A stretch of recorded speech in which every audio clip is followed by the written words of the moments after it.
All right. Hello, everyone. My name is Melissa Tui, and I'm the Tech and Adoption Specialist here at Ozobot. I'm thrilled to be joined with Kristen Alrbight and Gilbert Ramirez today. I'm going to take care of a couple housekeeping items and then pass it over to Gilbert and Kristen, where they'll be talking about equity and making hybrid and remote models work for all of your students. So a few of our housekeeping items. We're going to go over some polls and just a couple of things about Zoom. Then we'll have our introductions. Then Kristen Alrbight is going to present some of the tools that she uses to engage her students. And then Gilbert is going to talk about equity and how he incorporates equitable practices with the teachers that he coaches and students that he teaches. Then we'll end with Q&A and our giveaway. So just to let everyone know, if you're in the audience, you are automatically on mute and your camera is off. We'd love for you to join the conversation. If you have any specific questions for Gilbert and Kristen, you can use the Q&A feature, which we will be revisiting at the end of the webinar, or you can pop them in the chat and one of our Ozobot team members will be monitoring the chat and answering questions as well. Heather and Cassandra are here joining us and monitoring that chat. And just remember to select all panelists and attendees in the two fields so that everybody can see each other's comments. And after this webinar, the slides and the recording will be available. If you opt in for updates, we will be emailing you both the slides and the recording. The recording will also be up on our YouTube page and our webinar page. So we'll go ahead and jump right in. We are doing a giveaway for an educator entry kit. So if you are interested in the giveaway, go to ozo.bot//giveaway. And we'll ask you for your name and your email address. And we only use that information just for the giveaway. We don't use it for any other purpose. So just make sure that you have your accurate email address so that we can get in touch with you to send you the bot. And we ask that you only enter one time just to make it fair for everyone. If you enter multiple times, you will be disqualified. And we will announce the winner at the end of the webinar. And we'll keep that sign up open till about 15 past the hour. So everyone has about 13 minutes to get signed up for the giveaway. And we'll move on into introductions. Again, my name is Melissa Tui. I'm here at Ozobot as the Ed Tech and Adoption Specialist. I'm a former teacher, taught kindergarten and first grade in formal settings, founded a coding, engineering, and design thinking program at a Title I charter school in South LA, and have coached teachers in implementing computer science in the classrooms.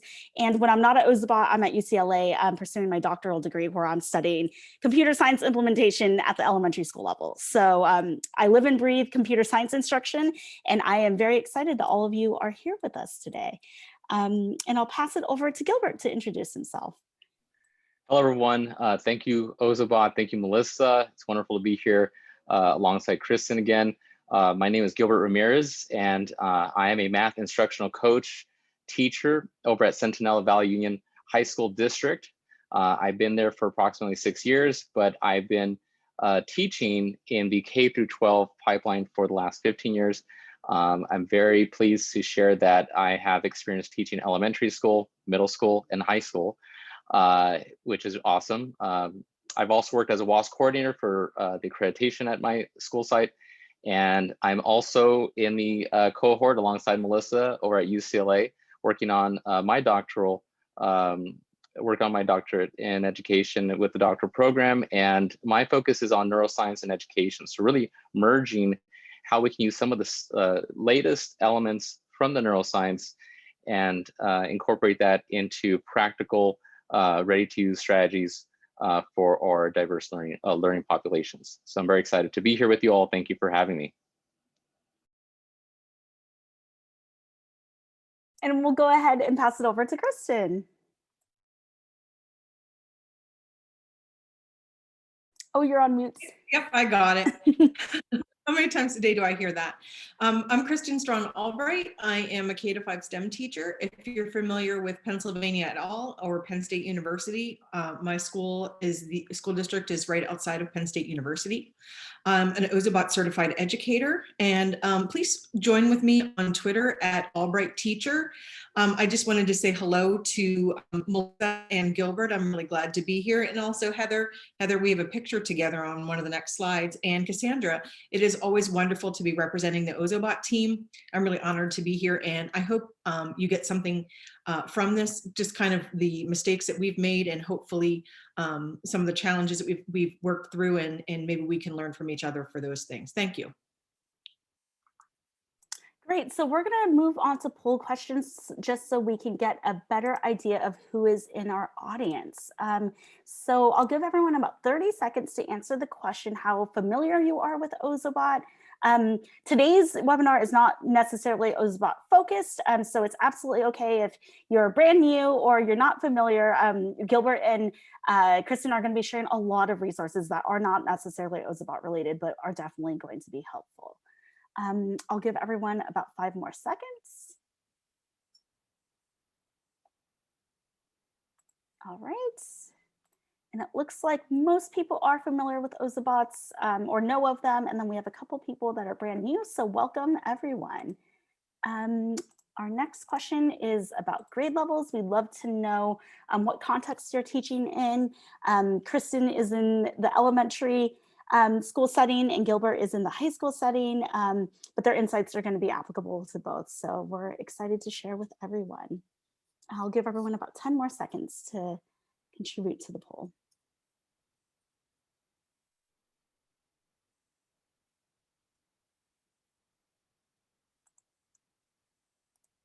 All right, it looks like we're from 3rd grade through high school, so that's a really great mix. And the last one is, what subjects do you teach or are you most interested in? I'll give everyone about 30 seconds.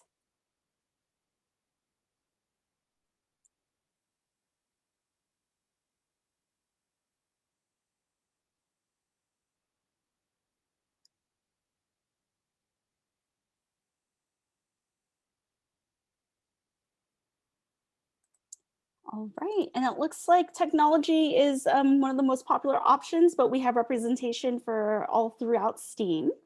So that's really, really great to hear. I am actually going to go to the next slide and then hand it over to Kristen to go ahead and just start her section of the presentation. All right. So exciting. That's a picture of Heather and me at the Ozobot booth in when we were in Florida. So it was about this time last year, actually, which, you know, certainly the world has changed since then. So I'm certainly not an expert, but right now my current situation is that our school is hybrid K-5. We had 3 options offered to parents. One was a completely virtual separate academy, being online, being remote, or being in person. And originally, we had a lot that chose to be remote. So right now I am teaching in person, but then I also have 7 or 8 kids remote at the same time. So I'm teaching both at the exact same time. And I'm sure some of you are in that same situation.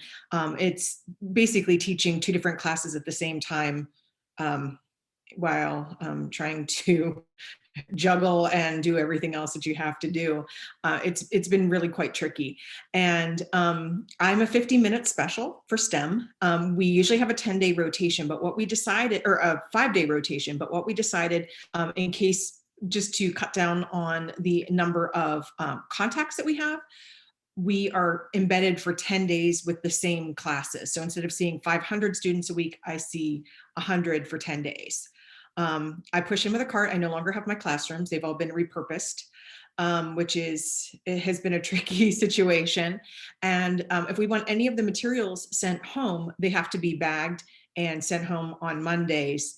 Another fun thing we've added here in Pennsylvania, I don't know, I have one fellow Pennsylvanian in the audience. We are now possibly remote sometimes. Sometimes we're in person and hybrid. Yesterday, we had a snow day, and instead of having a snow day, it was just announced at 5:30 in the morning that we were just going to teach remote, even though we had plans for all day things, and the students had no materials but a Chromebook at home. So it's been kind of a wild ride. If you've ever seen the Friends episode where Ross is trying to get his couch up the steps and he just keeps yelling pivot, that goes through my head every day, because just is something new. So the most important considerations for hybrid and remote, I tried to make them all start with ease, just so it was something easy for me to remember and also to kind of keep topic organized. It's so important to think about empathy, our expectations for ourselves and for our students, and also our curriculum. Equity, I'm not going to talk a lot about equity because that's the majority of Gilbert's talk, and then engagement. And these are the things that really are part of what everything that I do. And I think once you get to the idea that children come first, if you put the children's well-being in health and academic success first, everything kind of falls into place after that. And I was thinking on the way home today from school about what the major things students are focusing on. And that empathy piece seems kind of like a strange thing to talk about, but it's really huge right now because they're facing so many different things. Every day they're faced with the uncertainty, the frustration, and the isolation. Grown-ups are, but they are not able to necessarily express it the way that we would like. So it has been rather tricky to get to what we need to do, because remember, if we don't meet those needs at the bottom of the hierarchy, then they're not going to really be learning anything. Am I coming through clearly? Because I know my internet in my rural area is kind of choppy. Am I clear? We can hear you, but if it's helpful to turn off your camera, I think it's a little choppy at some instances. So if you want to turn off your camera, that might help with the choppiness, Kristen. Absolutely. So if we could move to the next slide. I started with empathy first, because that's the most important part. Looking at our students and trying to understand where they're coming from today. So I start every class with either a poll or even a thumbs up, thumbs down about how they're feeling today. When I was in my regular classroom, my STEM classroom, I didn't really ask too many questions about how they were feeling. We have had so many major events happening besides the pandemic in our country and in our world, and just being able to take time. We ended up spending the day after the Capitol riots, for example, instead of doing STEM class, we just talked about things. And I think taking that time is so important. In our classroom, we often have calm spaces. We have a room in one of our buildings because we have a lot of socially and emotionally challenged students in one of my buildings. And we have what's called the Chillville, where they get to go normally and relax on pillows. And in the classrooms, there are little corners where teachers and even myself, we have space for the students when they're feeling anxious to go calm down. Because of the amount of space we need for students to be 6 feet apart, all of those comfy, relaxing spaces have disappeared. So I've been searching and searching for something that would allow students to have a kind of similar feel. As grown-ups, we get up and get a cup of coffee, we get up and take a walk. Well, in a second grade classroom or a fifth grade classroom, students don't have the opportunity when they're feeling stressed to go somewhere. So if you could please click on that link to the virtual calm space. I put that link in here. This is a friend of mine on Twitter, and she put together this fabulous resource. I did not, but my students actually use it quite a bit. It has videos for all of the different things: movement, visual relaxation, mindfulness, and creativity. And when I find my students, especially students who are autistic or students who are having trouble at home, or students who are feeling really frustrated with a particular task, they just take a few minutes and they put their headphones on and they choose an activity, whatever it is, whatever will help their heart and their mind calm down a little bit, they can get refocused back on things. So this was a huge thing. I put this on my Clever page and students can access it. They even tell me that they get it at home, and sometimes they display it while they're getting ready in the morning. Or, you know, if they're feeling stressed at lunchtime or other times, it's really important to be mindful and teach the children some of these coping strategies for when things really go sideways on us, to take that time. So sharing and connectedness, if we want to go back, I just wanted to make sure that link is in there. It's in my presentation. And I see Mary has a question about how we access the slideshow. That'll be answered later, I think. But I did embed the links, and I might not talk about every link just because, you know, I don't have hours to talk to you. I wish I did, but the calm space is so important. And we start every class. I was really kind of torn about this because I only have 50 minutes with the students and I have so much I have to do. Design time is something that our STEM team has incorporated. We take 5 to 10 minutes at the beginning of every class. The students have Play-Doh, they have Wiki sticks, and they have popsicle sticks. So as you can see there, that's one student's creation. Sometimes I use that wheel, and I have multiple building wheels. This one is pictured here, and the one that I have on the design time is for buildings. But they take that little bit of time, and I really wasn't sure how important it was to give them that time. But then I realized that I'm going into every classroom, I'm pushing in, I'm setting up technology, and I'll keep coming back to that same idea of routine being so important when everything else is kind of up in the air for students, by having a similar routine every time. So I have students in my class, I have students who are coming from band, and they're running late for a reason or other, and they come in and they're frustrated. And then I have to connect to my students who are remote. Every single class that I have this year has remote students that I connect to. They know that they get their bag with their STEM materials in it, they get out whatever they have to build with, and they have their design time. Sometimes I give them a task, as you can see here. Sometimes it's based on something that we're seeing. You know, when we had the Mars rover land, they had to make something from space. But having that design time at the beginning of class actually saves me instructional time later.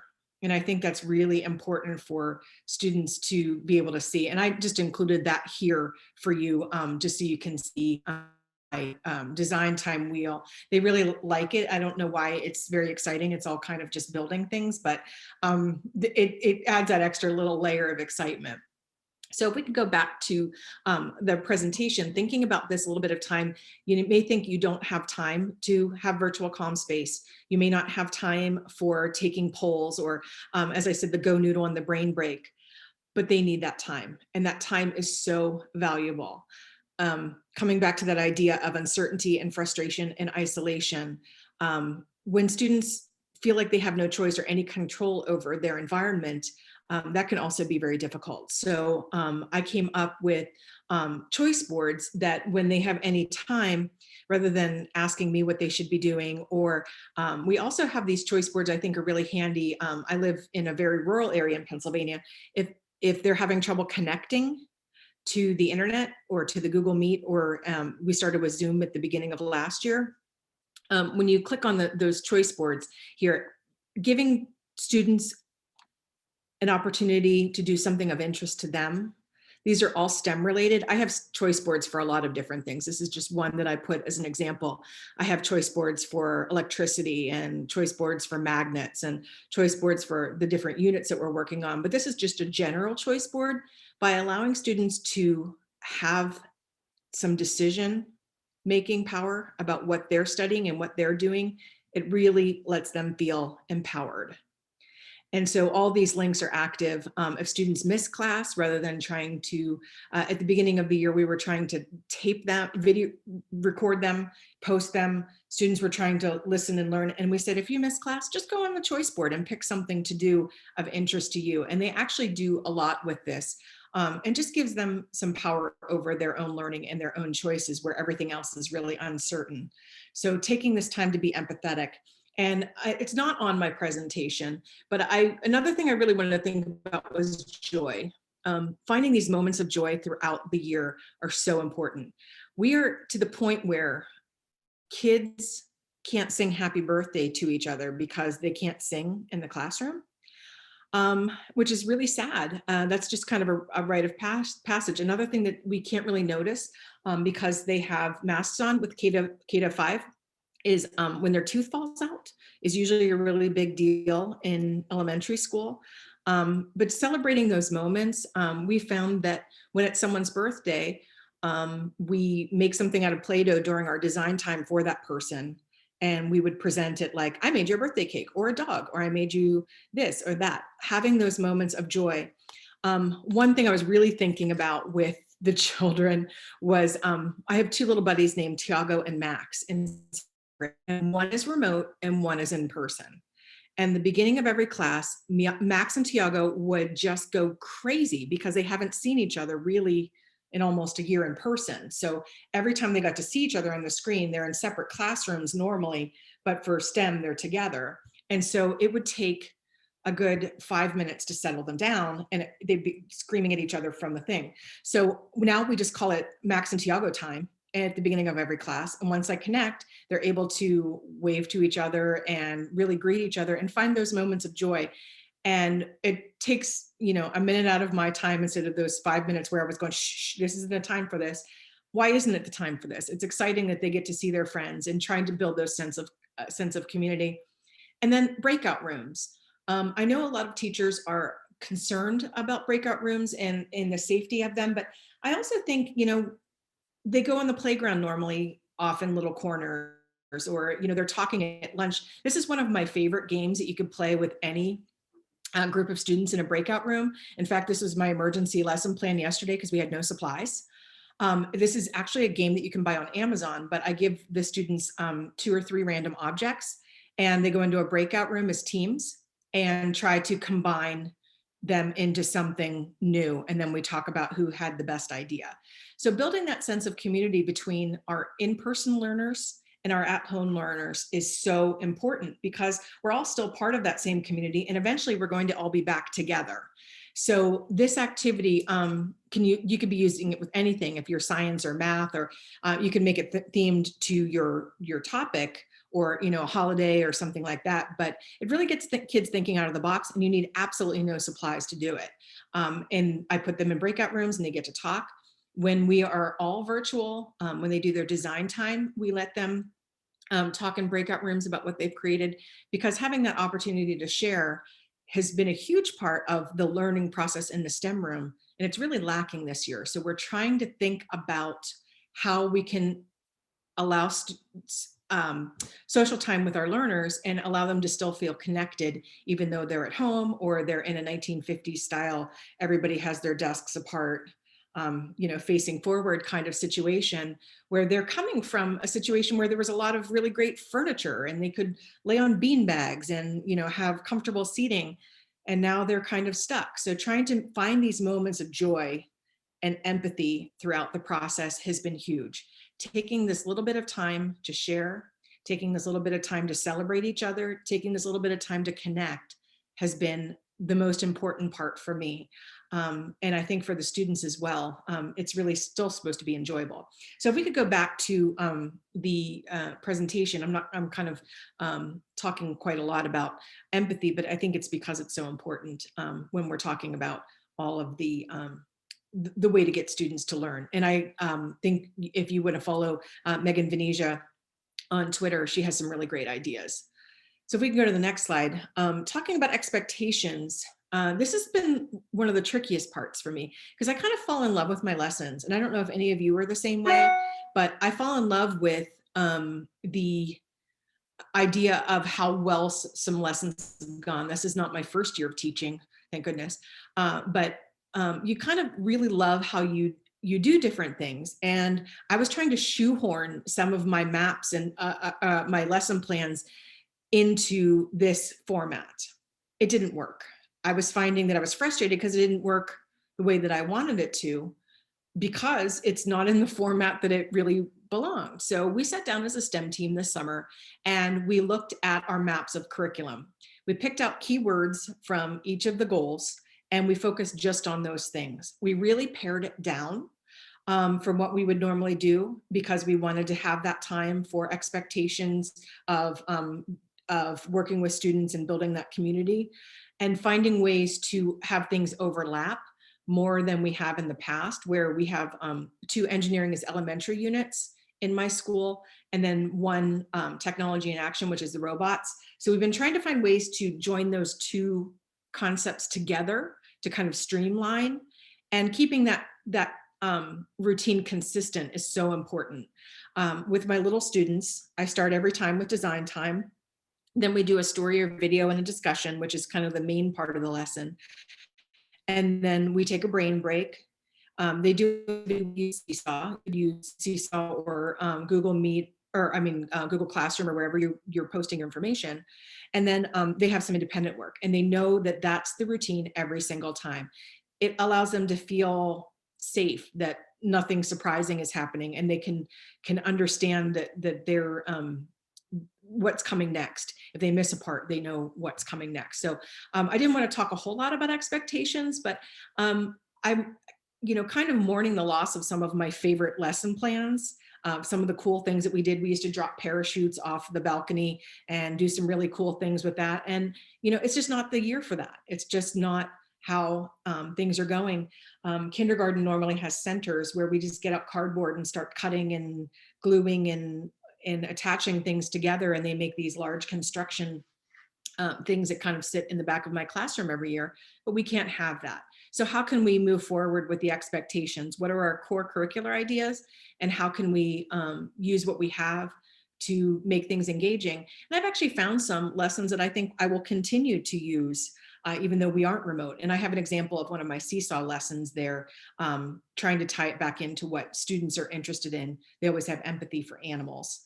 So if we want to go to the next part and talk about equity and talk about how we can make sure that students are all getting the same thing. This has been one of the trickiest parts between finding the balance between home and school.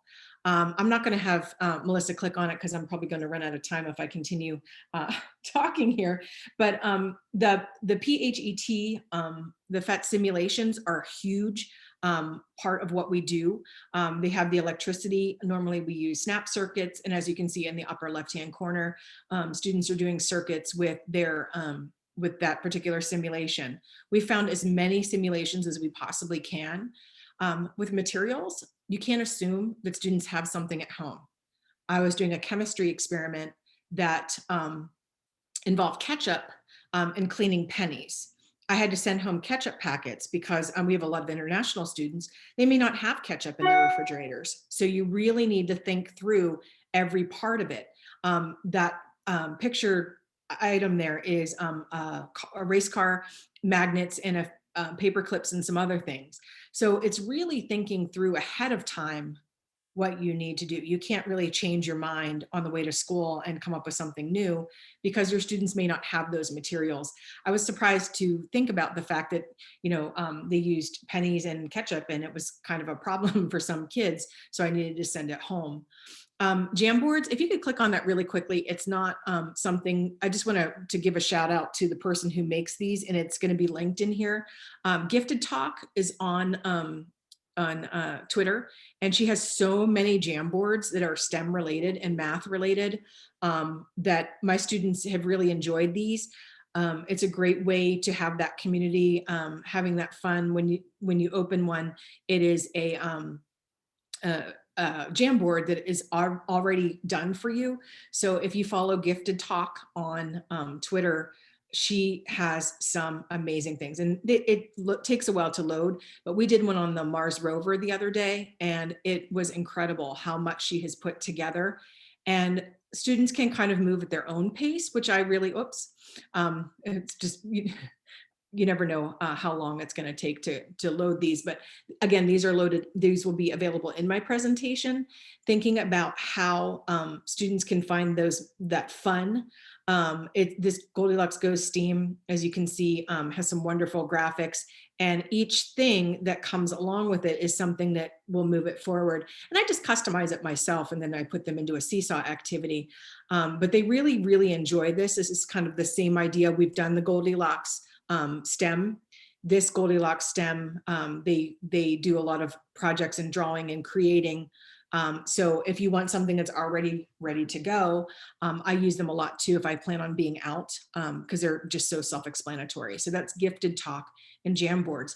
Jamboards, I know that Gilbert is going to plan on talking about them, so I don't want to talk too much about Jamboards, but every single activity she has is quality, and she has them kind of tested by teachers. So if you follow her on Twitter, you can definitely see how that works. And she has some that are for older students. And if we go back to the presentation talking about some of the other things, Ozobot, Shape Tracer, and Ozotown. I definitely had to say how much I enjoyed these two pieces of technology from Ozobot. Using Shape Tracer is one of my favorites. We have our Ozobots and we love, love, love them. But right now we cannot do them with the robots in the classroom, and trying to find a way to make it so both students and in class and in person have been able to work on things together. This is a way to make it equitable. Everybody has access to the same thing. I often pair students, one remote and one in person, to work on a challenge like this. And they share their screen and they are able to do the same thing that they would normally do with an Ozobot. I have also had them, and we're starting to test this. I did it just last week, where students at home come up with a program in Ozoblockly, and the students in class actually run the Ozobot with the program that the at-home student puts together. But Ozoblockly is a wonderful program, and there's so many different ways that students can share their information. They can share the programs that they made, and it's a great way to make robotics possible in an environment like this. Normally, it would not be able to be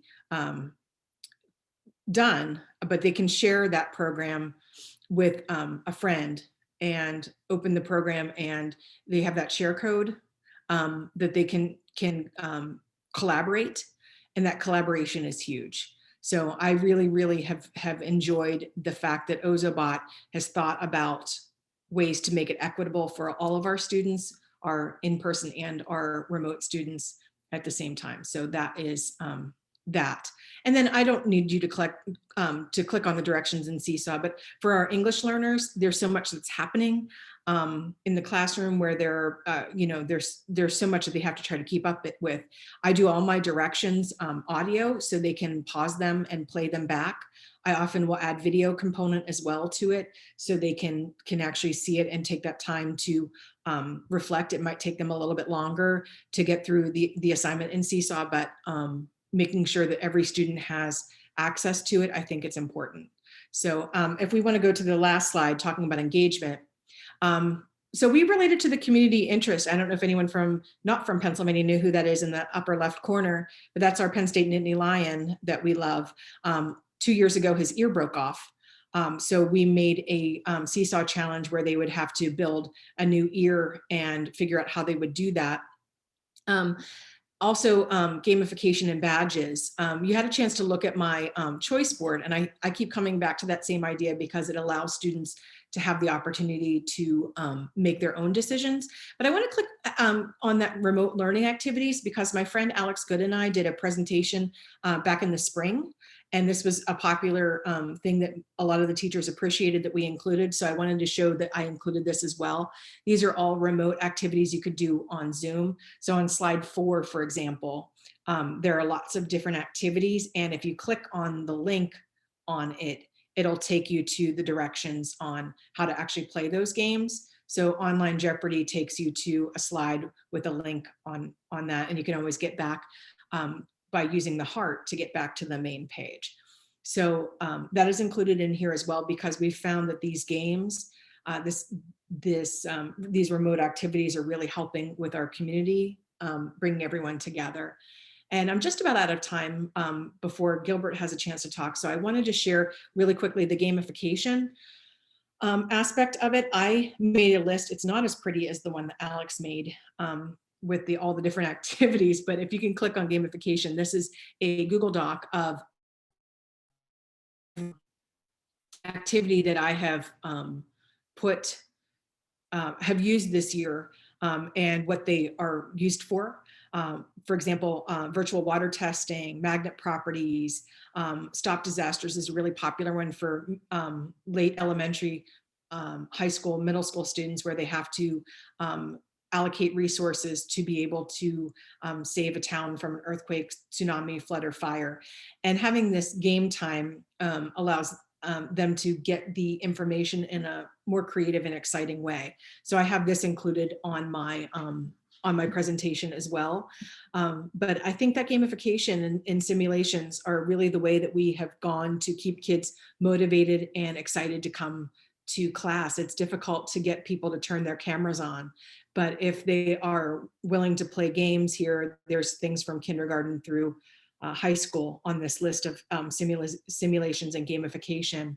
And I hope you got something out of this part of the presentation, thinking about equity and empathy and engagement in our expectations. I'd like to turn it over at this point to Gilbert to talk about equity in much more depth. All right, thank you, Kristen, for that. And such fantastic elements there, really underscoring what some of the amazing things that are happening at your school site, and also some things that we can take away and apply in our classrooms and our learning environment. So thank you so much for sharing that information. So I'm going to present my screen in just a moment.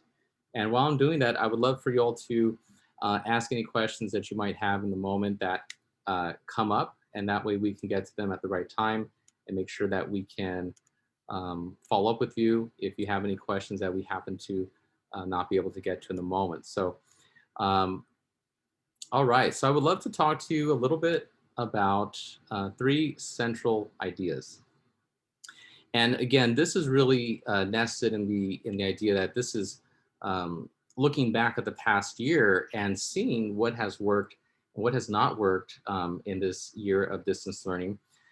Again, for those of you that joined a little bit after the intro, my name is Gilbert Ramirez, and I am a math coach teacher over at Hawthorne High School in Southern California.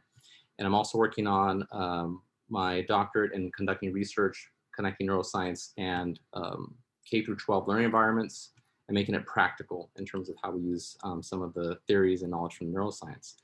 So the first thing that I like to talk to you about is, how do we diversify student engagement? What does that mean when we say, well, we want to engage students, we want to have them really get involved with the distance learning process? Well, how do we diversify that process, right?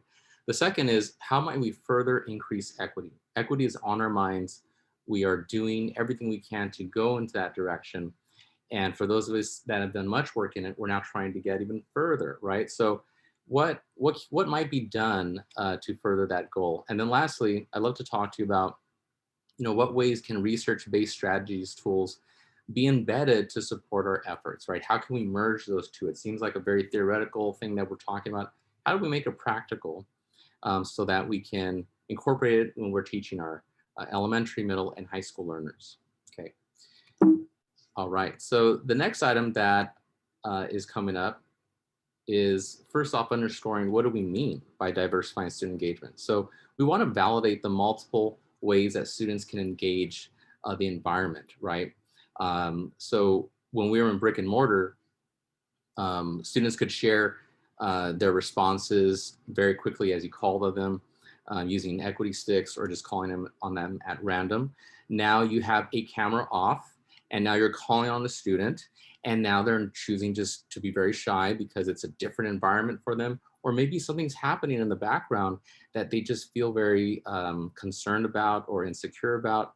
And so there's a whole different set of challenges for not only teachers, but for students as well. So we want to validate what are some of the different ways that a student can show their participation, demonstrate evidence of learning, whilst maybe having a camera off or having their mic off, and still engage in the classroom environment, right? So let's take a look at some of these. These are some of the 6 easiest to use high yield strategies. They're a combination of strategies as well as structures, and I'll go through each one. And please feel free to ask any questions in the chat box. But the first is Jamboard. And as Kristen talked about, Jamboard is an excellent option to have students share their solutions, share their thoughts, their ideas, their questions, their comments, their wonderings, their noticings. I am a math teacher, and so my Jamboard, you'll see in the upper left corner, we're working on some common ratios, some exponential functions, things that are very typical for high school students. And one of the things that I find fascinating is that students will absolutely take a moment to engage with the Jamboard versus maybe engaging in a group discussion at the onset of a class. So they feel a little bit more comfortable kind of sharing their answer here in this format versus having a full-on conversation. We'll have to build to that a little bit later in sequence. The second is Pear Deck. Many of you may have already been very familiar with Pear Deck. You probably have seen it, but for those of you that have not, very easy to use interface. It pairs with your slide deck. And what happens is students are able to leave evidence of learning through an exit slip or just participation. You could do polls, you could do, different exercises where students are giving you some data, some supposed responses, answers, thoughts on the given topic. So it's a very powerful tool. I highly encourage it only because it's extremely easy for the students to use right away. Nod is probably one of my favorites from Google Meet. It's a Google Meet extension. Again, all you need to do is click on the little extension button or type in Nod, and it's a great way for students to virtually give a thumbs up, thumbs down to agree or disagree. I'll give you an example of how we use that. We'll put up a student answer on a Jamboard, and then students can vote with a thumbs up if they agree, if they got the same answer, or respectfully disagree. And that starts to generate a conversation that may not have otherwise have happened, right? So you want to start that nice, well, I kind of agree with this. Actually, I see it differently. Great tool. On the bottom, you're going to see, moving away from the sort of the apps and extensions, you're going to see more of the pedagogical sort of structural things that we could do in any class, right? It could be hybrid, it could be in person, it could be completely virtual. So these are very universal elements that I would love to share with you. The first is Twitter. It's a play on words, of course. So that is the Think, Write, Discuss report. And so with any learner, before they jump into a math problem or an analysis of a reading, we want to have them just take a moment and just think about it, right? Just process. If I may allow, to bring in a little bit of the neuroscience, allow that neuroplasticity where the brain cells start to move around and start create new neural pathways. We just pause and allow the student to just richly process in the problem. Next, they'll write something out. A lot of students are very afraid to put forth a claim. It happens a lot, but especially in online environments, students can feel like they're on the spot. So one of the things that I do in my classroom is I create a lot of healthy risk taking and a lot of safety. So I'll preface a lot of my solution seeking with, it's okay if you're wrong. It's okay if you're not sure. What might be your educated guess? What do you think could be the answer? Or what are your thoughts? And if you need help, let me know. I'm here to help you. We're all here to support you. That generates some buy-in and students start to say, well, I think the answer could be, and then they start to share a little bit more. So next, have them discuss. They can discuss in groups and we'll talk about grouping structures. And then lastly, you can have them report and share what might be that final claim and evidence, that final supporting thought, whether it be a science class, an English class, history, math, world languages, what might be their thoughts and what substantiates those thoughts, right? What is the reason for that? And so once you get there, it's a wonderful thing to see students do that, right?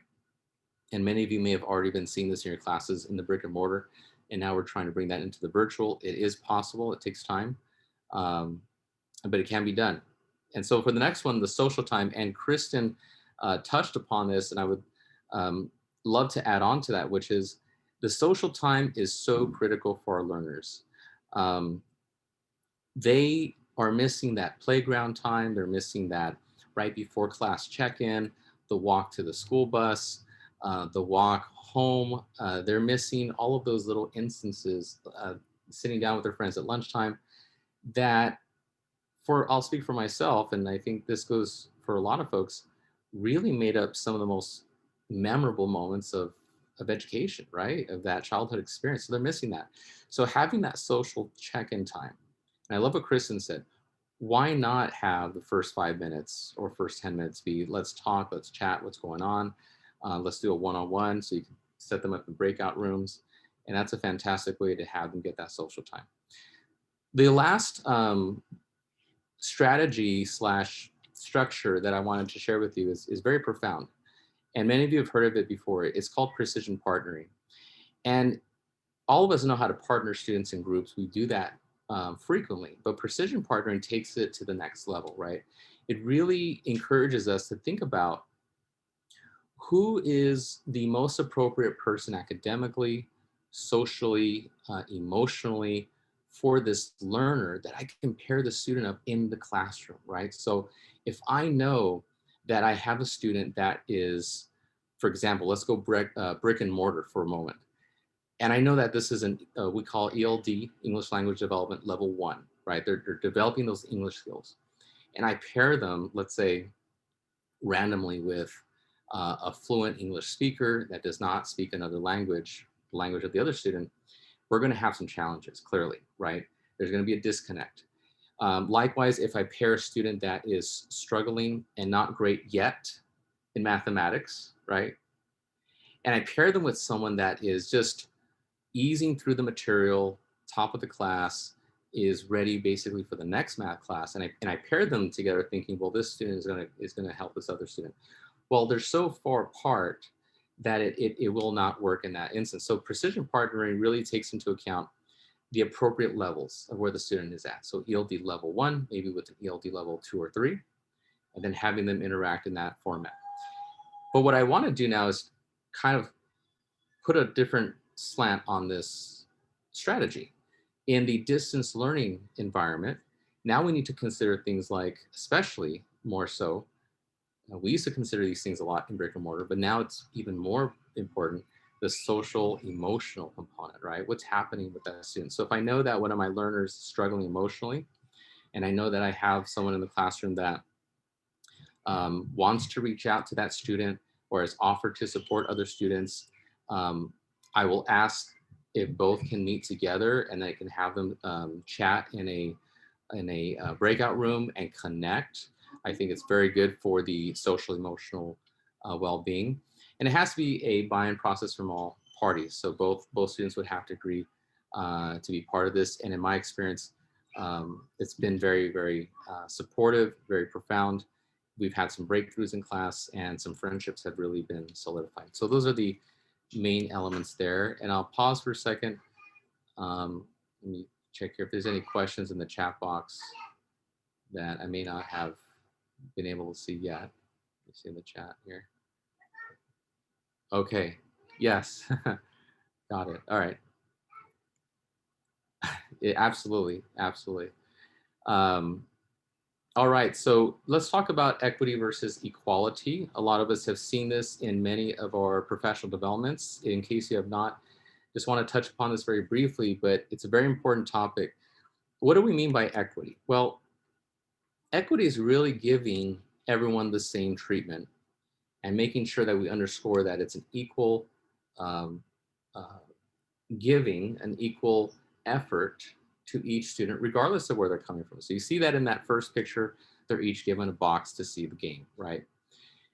The problem with equity is that obviously it's not differentiated. It does not meet the needs of all learners. And we know this. And so in the second image, you'll see the student in the wheelchair is given a differentiated approach according to their need. They have a ramp. And then the student in the middle, or the fan in this case, the fan in the middle is given 2 boxes because that's what that fan needs to be able to access, right? And the person in the front, first person, 1 box was actually removed, right? It was like, you don't really need this. It's not necessary. We're going to redistribute that, right? It's equality. And then lastly, the systemic barrier has been removed. This is equality. That's the goal. And so systemic barriers being removed, everyone can access to see what's going on in the field, right? So just wanted to give that visual as we move forward, equity versus that equality. We're looking into that equity piece. So let's talk about the practical things in our classes, right? How might we further increase equity? I oversee a team of teachers at my site, as well as other school sites. And some of the successes that we're seeing really revolve around 3 elements. And I've done some research on this through observations, and I collected some data. And really the first is student created learning systems. What do we mean by that? Systems that are created with the student. So that could be learning agreements. It could be the way the classroom is set up, the routines. Basically, the student is signing off on each of these items. They're brought into the planning process. And I know what you're thinking. We've done this before, but it's really imperative that we do this in a distance learning format. It's extremely important. The second item is the ongoing parental guardian social support feedback. That's going to be really key, because what happens is without that social support that the student has at home, and without that feedback ongoing, it's impossible to make the adaptations that we need to in the moment. And the last is modifying our environments according to feedback received, right? So these are some core strategies that we can use to increase that equity. And you'll notice that they're all built around the student. The student dictates, this is what I need more of, this is what I need less of, this is what, I'm having internet connection issues. I'm working off of a hotspot, or I'm homeless, and my only access to class is a cell phone that I charge in my car, and I can't engage the Pear Deck because I can't see it. We have major equity challenges in our country, right? So let's go ahead and start talking about, let's get really specific here, right? So I went ahead and developed, along with some colleagues at my school sites, something called a student equity and engagement protocol.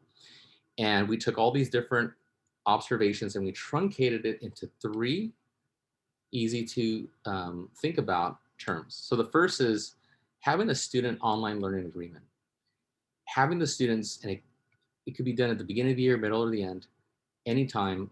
We could pause the class and say, you know what are some things that we can talk about, that we can agree on, that will make this right for you, this learning environment. If you're a teacher like most, you're seeing a lot of cameras turned off, right? And it's not easy to teach to a class full of just blank boxes, and just, or if it's a Google Meet, their logo and it has a picture of them. It's hard to get some data as a teacher, right? Be open and honest with your students, and they will share with you their thoughts on that. Recently, I had to pause my class and say, look, I see those same wonderful 6 people turning on the cameras. All of us may have different challenges, but if you're able to turn on that camera, we'd really appreciate it, unless, of course, you have some tech issues or there's stuff going on at home. We want to be sensitive to that. And I'll talk about how we navigate that a little bit later, but we want to get the students engaged, right?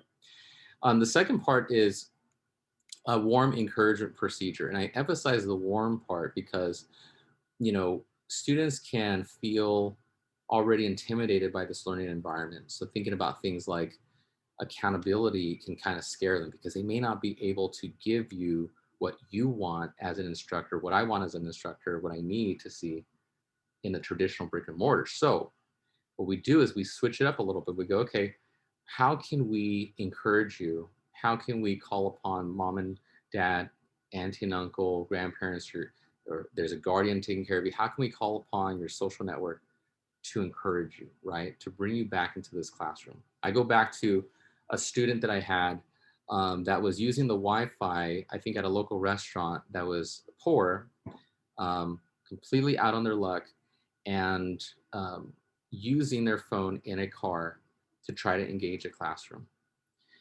And when I heard this and the student shared this with me, it opened my mind to the fact of just how many different scenarios are playing themselves out right now. And I took a pause and I said, you know what?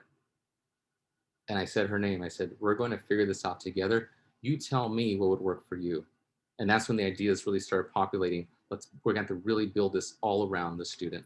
And so one of the things that we agreed upon was, if you're not able to access the classroom, then I can absolutely have a screencastify a video of the lesson, send it to you. You can review it on your own time, and you can call into my Google Meet. We could set up a conference that way, and we can talk. We could chat one-on-one on the side after the class. And so we could do little things like that that'll help. So she agreed to that. The last thing I want to mention is periodic updates. Students' circumstances are changing by the day. So we have some students that are, both their parents may have passed away through via COVID. I have a student whose entire family came down with COVID, everybody.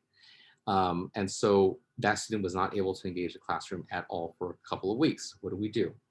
So one of the things that we do is we built in this periodic updates. It's completely malleable. The student and the students in the group have a say in how we change the agreement. So let me share with you before I finish here what this looks like. And I've went ahead and taken a look at a couple items. So what I'll do is, let me go back to, I think it was under student observation form. Right, okay, so I'll go back to my student observation, copy of observation log. Okay, great. So one of the things that we had talked about in the classroom, and here's one iteration of it. I'll show you another one. It's sort of an equity, student equity and engagement protocol. So when you activate this protocol, yours will look slightly different, and I'd be more than happy to share with you what it looks like. But really, the students are engaged in the agreement. And so for my class, for instance, the students felt comfortable sharing their cameras for the majority, at least 3 times per period, the beginning, middle, and end. Students were good being asked questions. They were okay with that. They're like, I'm good with being asked questions. You can randomly call on us. That's okay. It's part of your job as a teacher. I need to check for understanding. And then it's important they understood, as we had a conversation, that there's some evidence of learning throughout the period, right? And then lastly, support. So really what this is about is that social support component. What happens when a student is falling behind, right? This kicks in. And we agreed as a class that if students feel challenged, they'll share their thoughts via email or my office hours, one-on-one.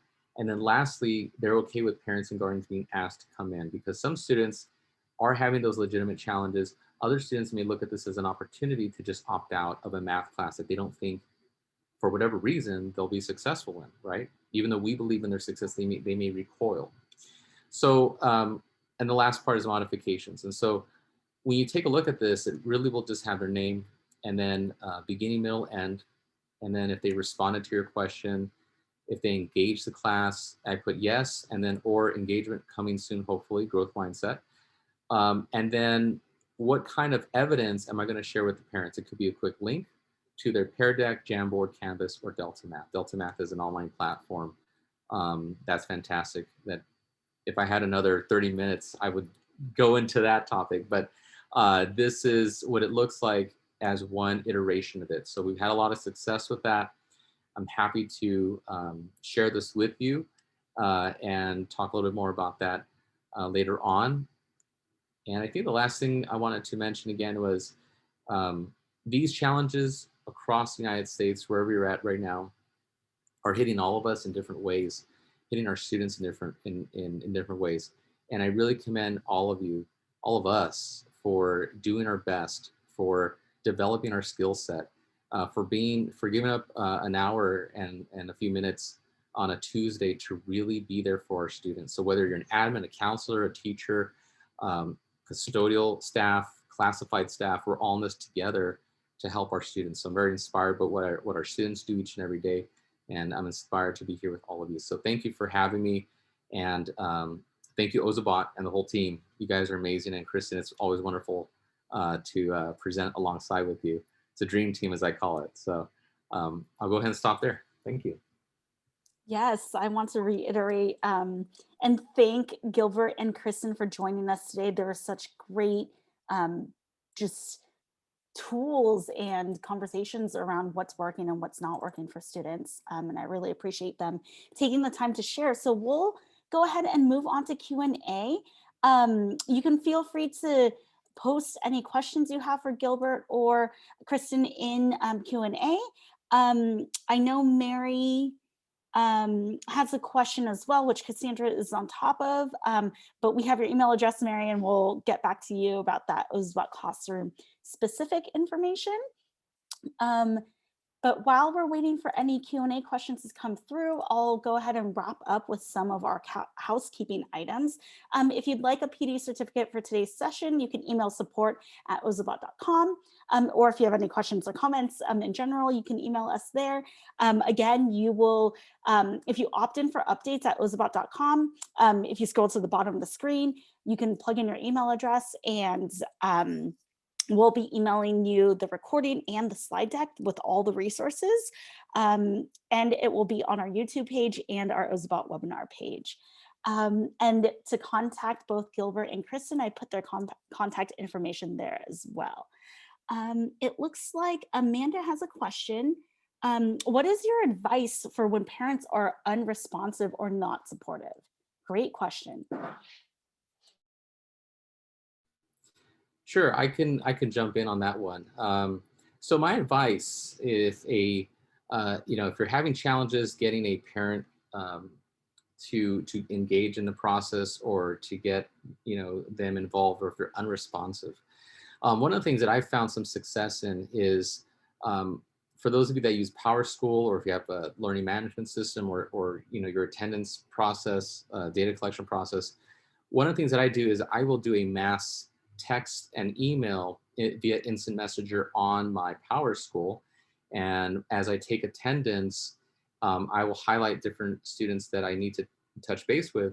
And the great thing is it goes to their parents, it goes to aunties and uncles, it goes to, in some cases, their neighbors if they're left their emergency contacts.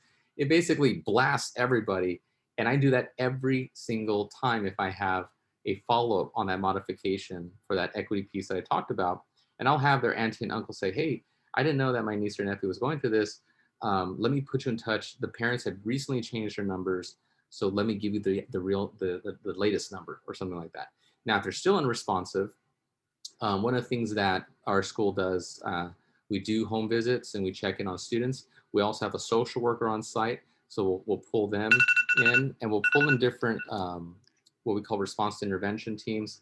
They'll come in and they'll assist as well. You heard my timer there. I was keeping myself on time. So, but those are the main things that come to my mind. Great, thank you. Kristen, do you want to chime in there as well? I'm sure that's not an isolated experience for a lot of us teachers. Do you have any strategies from when that happens in your classroom? I find that the best way to do that is also to build community with families. I have the digital badge, which I didn't really get to talk about, but I send them out for the students. I email when students are doing really well, especially a challenging student. So not every email is going to be a sad email. I think it's really important to take that time. I try to send, and I don't always, but one of my pledges that I try to send 3 or 4 positive emails every other day. Just to touch base with parents and see what they're interested in knowing about. But I think it's really important to keep those lines of communication open. And sometimes it's just not, you're just not able to get a hold of the parents, and you just have to do your very best. And it is so hard to admit that. There are days when I feel like I'm a brand new teacher almost every day this year. It has been such a struggle, but just having grace and realizing that, even if you're not making a strong connection with that student online, they're picking up something that you're doing. And as long as they feel comfortable and you keep encouraging them and really letting them have their Tiago and Max moments and the birthdays and those celebrations, they're going to feel connected and they're going to want to circle back around. It's also about making your lessons engaging. Would you want to be a student in your classroom sitting there for 8 hours a day in a chair? You have to think about, we're basically YouTubers at this point when we're doing remote learning. You'd be surprised how many kindergartners on their career survey put they want to be a YouTuber when they grow up. So we're competing with our kids really love Mark Roberg, the guy who does the squirrel obstacle course. So, you're competing against that. So how are you making yours as engaging as possible to make students want to tune in? Sometimes you just can't. Their situation at home is too difficult to manage, but trying to do it from a positive way and really reaching out and seeing what you can do to help always is well received. And I see that Amanda in the chat box added some more and was underscoring what is the advice for when parents are unresponsive or not supportive. So I think that was good to underscore. What do we do when the parents are not supportive? That's a really tough one. It happens, right? In some cases where I remember teaching a fourth grader years ago who was really challenged, and I tried to reach out to the parents, and the parents just simply would hang up and not want to engage with me at all. And so that happened again. That happens again, quite often. One of the things that I found some success in is when that happens, and the parent is saying, "I'm basically either not engaging you, or I'm hanging up the phone, or I'm just not involved," is building that rapport with the student in as many ways as you can. Really going back to, let's stop the instruction. Talk to me about yourself. What's going on? What might be happening right now that's frustrating you or challenging you? And the great thing about kids is, God knows, they are so just straight up. They'll tell you exactly what's on their mind and what's challenging them in most cases. And so one of the things, again, in a very practical way, Amanda, I would say pause the class, talk to them on a sidebar in an office hours if you can. Call them up and start to rebuild or continue to build on that rapport that you and that student have. Activate some of those friendships that the student has, and strategically use that to build the student's self-confidence, because chances are if the parents are not engaged with that student and the parents are saying, "I'm unresponsive, I'm not interested," the student more than likely will probably have some confidence challenges for obvious reasons. So the teacher student and student to student relationship becomes really important. So I would recommend building that as much as possible. Yeah. I will piggyback on that, Gilbert. I know in my experience, I've experienced some really, really challenging behavior, and parents get really tired of hearing, "Oh, this child didn't do so well today." And they don't want to engage anymore because that's not something they want to hear every day or on a regular basis. And so I took that same approach. If I can get that kid to like me, if I can build a strong relationship with them, that changes the whole thing. Now, it was still a struggle. I'm not going to lie. It wasn't like a light switch happened and things changed. Every day was still a struggle, but it made it that much easier for me when I built that strong relationship and I got him to buy in and I got him to like me. And there were multiple kids that were in similar circumstances, and I just had to center myself into thinking, I want this kid to like me so that they can learn and they can be the best that they can be. And that really, really goes a long way for students, and they really, really respond well to that. Yep. Yeah. All right, great. Are there any other questions? I don't know if I missed any in the chat. Ozobot team, Cassandra, do you know if we missed any other questions in the chat?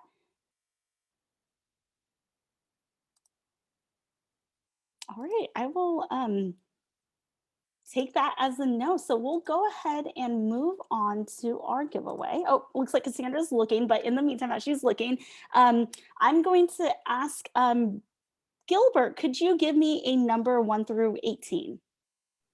1 through 18. Okay, how about number 8? Okay, and then Kristen, could you also give me a number 1 through 18? 17.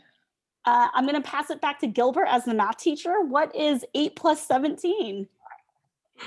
Is that going to be our lucky? That's going to be our lucky winner, yes, because I cannot mentally, I can't mentally add under pressure.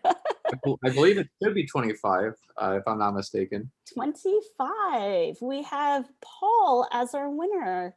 Yay, Paul. Yes, congratulations, Paul. So Paul, if you could email Cassandra@ozobot.com to claim your educator entry kit, we'll get that sent out to you. So congratulations, Paul. And I think that is it. Cassandra, were there any other questions? Oh, It looks like there aren't any other ones, but feel free to email us. We are so thankful that Kristen and Gilbert took the time to share all of this really meaningful and relevant information. We hope all of you out there stay safe and healthy, and please stay in touch and let us know if there's anything we can do to help support you and your students. Have a great night, everyone. Thank you.